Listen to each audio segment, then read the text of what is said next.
Mga idolo, alam mo ba na may active NBA player ngayon na ang estimated net worth ay lampas na sa $1 billion?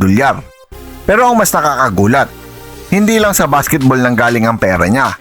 Mas malaki pa minsan ang kinikita nila sa endorsements, negosyo at investments kaysa sa mismong laro. Kaya kung akala mo, puro salary lang ang nagpapayaman sa mga NBA stars, wait lang mga idolo. Dahil sa video na ito, aalamin natin ang top 10 pinakamayayamang active NBA players ngayong 2026. At baka masyak ka kung sino ang nasa number 1. All the way, 360, spin to the rim and in! Hello guys, welcome! Yo, what's up mga idolo? Welcome back sa ating channel. Kung mahilig kayo sa NBA facts, rankings at mga kwentong hindi lang tungkol sa points at championship, kundi pati sa pera, negosyo at lifestyle ng mga superstar, siguraduhin tapusin nyo ang video na ito. Kasi habang pababa tayo sa ranking, mas lalong magiging interesting kung paano nila naipon ang kanilang yaman at kung sino ang tunay na hari pagdating sa wealth sa NBA. Pang-10 sa ating listahan mga idolo, si Anthony Davis. Tinatayang net worth niya mahigit $300 million. Simulan natin sa isang player na matagal ng elite sa liga, si Anthony Davis. Kilala siya bilang isa sa pinaka-dominant big man ng kanyang generation. At kahit maraming injuries ang dumaan sa career niya, hindi naapektuhan ng husto ang kanyang earning power. Malaki ang kinita ni AD sa NBA contracts niya sa loob ng maraming taon, lalo na noong peak years niya sa New Orleans at Los Angeles Lakers. Bukod doon, malakas din siya sa endorsement, lalo na sa mga sport brands at lifestyle partnerships. Hindi rin biro ang value ng pagiging championship level star sa isang malaking market tulad ng LA. Kaya kahit nasa number 10 lang siya sa listahan, solid na solid pa rin ang kanyang financial standing. Pang-siyam sa ating listahan mga idolo, si Kawhi Leonard. Tinatayang net worth niya nasa $350 million mahigit. Si Kawhi Leonard ay isa sa pinaka-low-key na superstar sa NBA ngayon. Tahimik, simple at hindi mahilig sa ingay sa media. Pero pagdating sa pera, hindi rin siya nagpapahuli. Sa court, kilala siya bilang 2-time finals MVP at isa sa pinaka-clutch na players ng kanyang era.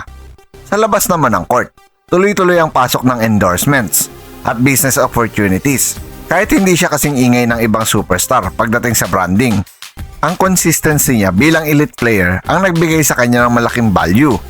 At dahil sa long-term contracts at smart financial decision, umabot na sa humigit kumulang $350 million ang kanyang estimated net worth. Pang-8 sa ating listahan, si Damian Lillard. Tinatayang net worth niya nasa $350 million din. Si Dame ay hindi lang basta NBA superstar. Isa rin siyang artist, entrepreneur. Bukod sa pagiging isa sa pinaka-respected guard sa liga, may music career din siya bilang rapper. At may mga business ventures siyang patuloy na nagpapalago ng kanyang income. Ang galing ni Damian Lillard ay hindi lang sa scoring at leadership, kundi pati sa pag-build ng personal brand na may sariling identity. Sa NBA, kilala siya bilang loyal at consistent. Sa pera naman, parehong consistent ang kanyang earnings mula sa contracts, endorsements at side projects. Kaya hindi nakapagtataka na nasa paligid din siya ng $350 million mark. Pang-7, si Giannis Antetokounmpo.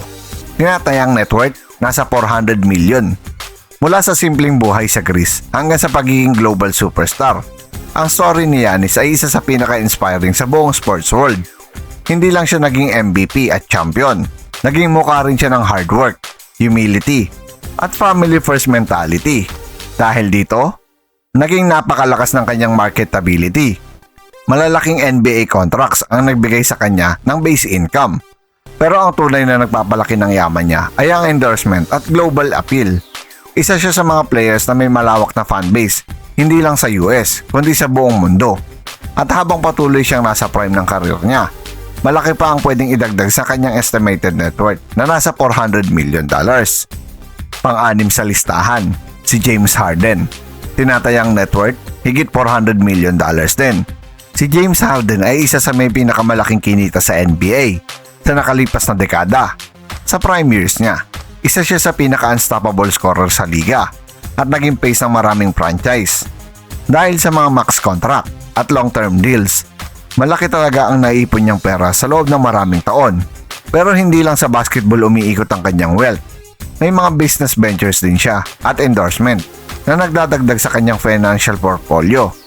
Kilala rin siya sa kanyang lifestyle at fashion sense na lalo pang nagpapalakas ng kanyang brand. Kaya kahit pa bago-bago ang role niya sa liga, steady pa rin ang kanyang yaman. Panglima sa ating listahan, si Chris Paul. Tinatayang net worth nasa 450 million. Kahit papalapit na sa dulo ang kanyang karir, nananatili si Chris Paul bilang isa sa pinakamatalinong players pagdating sa pera at career management. Hindi lang siya Hall of Famer level point guard, isa rin siyang mahusay magdesisyon sa labas ng court. Sa tagal niya sa NBA, napakarami na niyang kinita mula sa contracts, bonuses at endorsements. Bukod pa roon, kilala si CP3 sa pagiging involved sa business at media-related opportunities.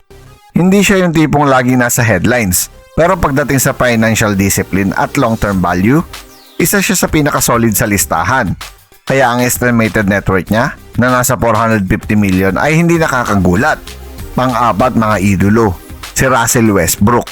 Tinatayang net worth nasa 500 million. Si Russell Westbrook ay isa sa pinaka-explosive at pinaka-dynamic na player sa modern NBA. Sa court, kilala siya sa intensity, athleticism, at never say die mentality. Sa labas naman ng court, isa rin siyang malaking pangalan sa passion, endorsement, at investment. May sarili siyang unique style na naging bahagi ng kanyang brand identity. At dahil doon, naging attractive siya sa maraming companies at partnerships. Bukod sa NBA salary, malaki rin ang naidagdag ng kanyang business move sa kabuuang yaman niya. Kaya ang estimated net worth niyang nasa 500 million ay patunay na hindi lang siya superstar sa laro. Superstar din siya sa pag-build ng wealth. Pangatlo sa ating listahan mga idolo, si Kevin Durant. Tinatayang net worth nasa 700 million. Hindi lang scorer si Kevin Durant, isa rin siya sa pinaka-smart na investor sa NBA. Oo, elite siya sa court. Pero ang tunay na dahilan kung bakit sobrang taas ng net worth niya ay dahil sa combination ng NBA earnings, endorsements, at startup investments. Marami siyang naging involvement sa tech at media companies. At ilan sa mga iyon ay lumago ng malaki sa paglipas ng panahon. Kilala rin si KD bilang isang player na may long-term vision pagdating sa pera. Hindi siya basta kumikita lang. Pinapalaki niya ang pera niya. Kaya hindi nakakapagtaka na umabot na sa mahigit kumulang 700 million ang kanyang estimated net worth. Pangalawa sa ating listahan mga idolo, si Chef Curry. Tinatayang net worth nasa 1 billion US dollar. Isa si Stephen Curry sa pinakamalalaking sports icon sa buong mundo. Hindi lang siya 3-point king, isa rin siyang global brand. Sa NBA, malaki na agad ang kinikita niya dahil sa superstar contracts niya. Pero ang tunay na game changer ay ang partnership niya sa Under Armour at ang iba pa niyang business ventures. Bukod doon, may media projects din siya at iba pang investments na patuloy na nagpapalaki ng kanyang assets. Ang epekto ni Curry sa basketball ay hindi lang sa laro, pati sa negosyo at marketing. Napakalaki ng influence niya. Kaya ang estimated net worth niyang nasa 1 billion ay nagpapakita kung gaano kalakas ang kombinasyon ng talent, consistency at smart branding. Panghuli sa ating listahan at ang number 1, ang The King na si LeBron James. Tinatayang net worth nasa lampas 1 billion US dollar. Si LeBron James ang kauna-unahang active NBA player na naging billionaire at hanggang 2026 nananatili siyang pinakamayamang active player sa liga. Hindi lang dahil sa NBA contracts niya, kundi dahil sa napakaraming pinagkukunan ng income niya sa labas ng court. May lifetime deal siya sa Nike. May ownership at business interest sa iba't ibang kumpanya. At isa siya sa mga co-founder ng Spring Hill Company. Dagdag pa rito ang Blaze Pizza, media projects at iba pang investment na naging napakalaking bahagi ng kanyang financial empire. Ang galing ni LeBron James ay hindi lang sa pagiging all-time great sa basketball, kundi sa pagiging all-time great din pagdating sa pagbuo ng generational wealth. Kaya kung pag-uusapan ang pinakamayamang active NBA player ngayon 2026, walang duda si LeBron pa rin ang nasa tuktok mga idolo.